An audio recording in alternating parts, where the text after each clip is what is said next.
دنیا میں بہت سے ایسے لوگ ہیں جن کو شوق ہوتا ہے کہ وہ کوئی ایسا کام کریں جس کی بدولت ان کا نام رہتی دنیا تک زندہ رہے۔ ایسا ہی نیک کام وہاڑی کے پروفیسر ڈاکٹر محمد بلال نے الارشاد اسلامک ریسرچ سینٹر کا سنگ بنیاد رکھ کر کیا ہے، جس کی بدولت آنے والی نسلوں کو ایک ایسا پلیٹ فارم ملے گا جہاں اسلامی تعلیمات کے ساتھ ساتھ دنیاوی تعلیم بھی دی جائے گی۔ اس وقت ہمارے نمائندہ Malik Abdul Ghaffar Al Irshad Islamic research centre Vehari کے بانی پروفیسر ڈاکٹر محمد بلال کے ساتھ موجود ہیں۔ مزید جانتے ہیں۔ جی ملک عبدالغفار، آگاہ کیجیے گا۔ میری زندگی کا مقصد تیرے دین کی سرفرازی، میں اسی لیے مسلمان، میں اسی لیے نمازی۔ وہاڑی تاریخ میں نسل نو کی تربیت کا گرینڈ پروجیکٹ الارشاد اسلامک انسٹیٹیوٹ کے بانی ڈاکٹر پروفیسر محمد بلال صاحب، اس پروجیکٹ کے بارے میں ان سے کچھ سوالات کرتے ہیں۔ السلام علیکم سر۔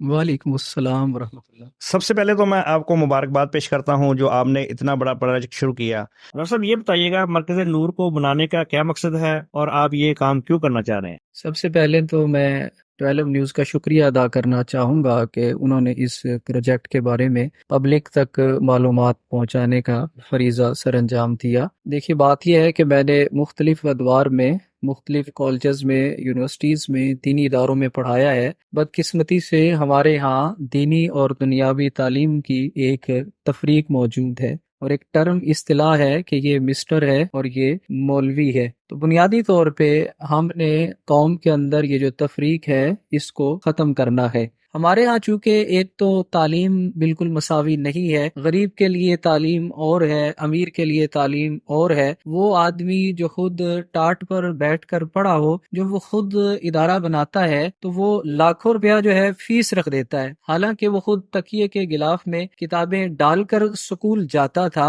اور میں نے یہ دیکھا ہے کہ بعض غریب بچے بہت ہی ذہین ہوتے ہیں لیکن ادارہ ان کی پہنچ سے باہر ہوتا ہے۔ صرف وہ بچہ ذہین نہیں ہوتا کہ جو گاڑی میں بیٹھ کر آئے اور دروازہ بھی گاڑی کا گارڈ کھولے، وہ بچہ بھی بہت ذہین ہوتا ہے جو کسی بس میں آلو چھولے یا کلفیے بیچ رہا ہوتا ہے، لیکن بدقسمتی سے ادارہ اس کی پہنچ سے باہر ہوتا ہے۔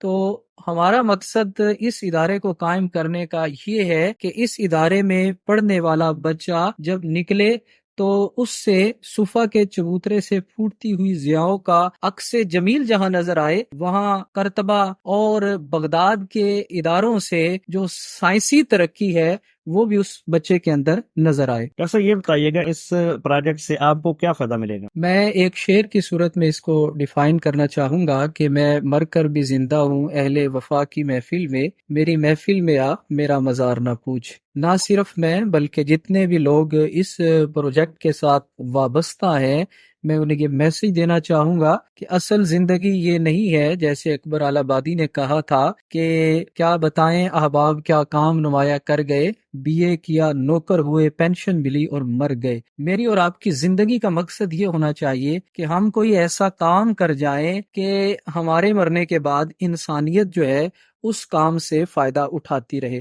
اسلامی لٹریچر بھی بتاتا ہے کہ مرنے کے بعد وہ شخص نہیں مرے گا کہ جو صدقہ جاریہ والا کام کر گیا۔ جیسا یہ بتائیے گا یہ کوئی لاکھوں کا پروجیکٹ تو نہیں ہے، یہ کروڑوں کا پروجیکٹ ہے، تو اس کے لیے آپ کو پاس پیسے کہاں سے آئیں گے؟ دیکھیے بات یہ ہے کہ قوم خرچ کرنا چاہتی ہے لیکن قوم کو آج اعتماد نہیں ہے۔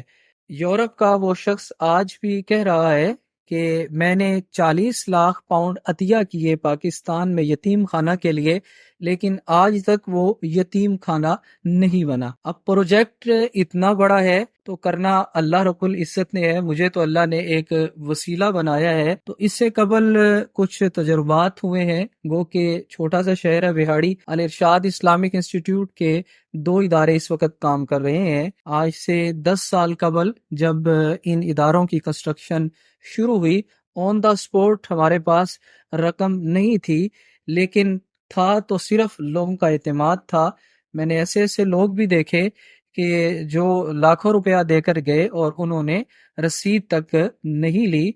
جیسا اتنا بڑا پروجیکٹ ہے، اس میں لوگوں کے شکوک و شبہات بھی ہوں گے، میں آپ سے یہ ایک پرسنل سوال پوچھنا چاہوں گا کہ آپ کا ذریعہ معاش کیا ہے اور آپ اس ادارے سے کیا بینیفٹ لے رہے ہیں؟ جی میں اس وقت گورنمنٹ گریجویٹ کالج وہاڑی میں ایز اے لیکچرر خدمات سر انجام دے رہا ہوں۔ آج سے 10 سال قبل جب یہ پروجیکٹ میرے حاشیہ خیال میں اور گوشہ خواب میں تھا تو میں نے اس وقت یہ ڈیسائیڈ کر لیا تھا کہ میں اس ادارے سے کوئی بھی انکم نہیں لوں گا، اور میں نے اللہ سے ایک ہی دعا مانگی تھی کہ میرا سورس آف انکم یہ ادارہ نہ ہو۔ اللہ رب العزت نے مجھے اس میں سرخرو کیا۔ 2 سے 3 پروجیکٹ جو پہلے ہمارے رننگ میں ہے، آپ احباب سے پوچھ سکتے ہیں کہ میں وہاں سے کوئی سیلری نہیں لے رہا، اور میری رہائش بھی پرسنل رہائش ہے جو میں نے اپنے ذاتی پیسوں سے بنا رکھی ہے، میں نے کسی بھی ادارے میں اپنی رہائش نہیں رکھی ہوئی۔ ڈاکٹر صاحب، آپ لوگوں کو اس بارے میں کیا میسج دینا چاہیں گے؟ میں تمام وابستگان کو یہی میسج دینا چاہوں گا کہ یہ ادارہ میرا نہیں ہے، یہ آپ کا ہے، آپ کی نسل نو کی صحیح تربیت کا، ان کی صحیح بود و باش کا ادارہ ہے۔ تو میں آپ سب سے گزارش کروں گا کہ اس ادارے کے لیے اپنی خدمات پیش کریں، کیونکہ نقشہ آپ کے سامنے ہے، کام بہت بڑا ہے، مسبب الاسباب اللہ تعالیٰ ہے، آپ سب اسباب ہیں، مجھے اللہ نے وسیلہ بنایا ہے، لہٰذا آپ تمام احباب سے میں گزارش کروں گا کہ آپ اپنا تعاون پیش کریں، جو میٹیریل دے سکتا ہے وہ میٹیریل پرووائڈ کریں، جو 1 روپیہ دے سکتا ہے 1 روپیہ دے، جو لاکھ روپیہ دے سکتا ہے لاکھ روپیہ دے، اور میں اس بات کی ضمانت دیتا ہوں کہ آپ کا 1 روپیہ ڈونیٹ کیا ہوا اس مرکز نور پر خرچ ہوگا۔ اللہ رب العزت مرکز نور الارشاد اسلامک انسٹیٹیوٹ کے تعمیری مراحل کو جلد مکمل فرمائے۔ جی بالکل، اور نے ڈاکٹر صاحب کی بات سنی، ان کا یہی کہنا تھا کہ میں فی سبیل اللہ یہ کام کر رہا ہوں، اور نسل نو کی تربیت کے لیے ایک ایسا پروجیکٹ وہاڑی میں بننے جا رہا ہے۔ میری آپ سے تمام دنیا میں دیکھنے والے اور پاکستان